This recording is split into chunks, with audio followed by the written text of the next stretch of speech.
আপনার পাকিস্তান এই ইরান এবং আমেরিকার মধ্যে একটা বৈঠক করে দিল, কিন্তু কাজের কাজ কিছুই হইল না। তো আমি ধারণা করছিলাম 90% যে মানে সম্ভবত কিছুই হবে না।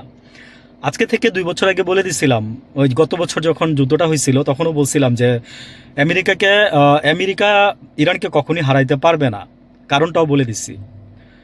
এনিওয়ে, আমি বলতে চাচ্ছি যে যুদ্ধটা আসলে যেখানে গিয়ে যেই পর্যায়ে চলে গেছে, অচিরেই আবার শুরু হচ্ছে। তো আমাদের দেশে একটা তেলের জাহাজ আসছে গতকালকের আগের দিন। এর মধ্যে শুনেছিলাম যে আপনার 5টা জাহাজ হরমুজ প্রণালীতে আটকাই দেওয়া হয়েছিল। তো সেগুলো সম্ভবত ছাড়া পাইছে।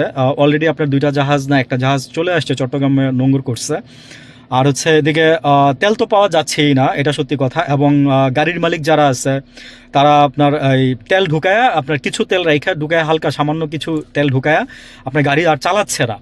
এটা একদম বাস্তব থেকে বললাম কথাটা। তারপর হচ্ছে হুন্ডা যারা চালায় তারা আপনার যেখানে আপনার মানে তাদের তো কর্ম করতে হয়, হুন্ডা তারা তেল নিবে না নিবে। এখন ক্রাইসিসটা বিশ্বজুড়ে। সরকার এখানে প্রতিদিন 108 কোটি টাকা ভর্তুকি দিচ্ছে। আসলে ভর্তুকি দেওয়াটা কোনো তেমন খুশির খবর না। ভর্তুকি আমাদের জন্যই তো দিচ্ছে না, টাকাটা কাদের? টাকাটাও আমাদের।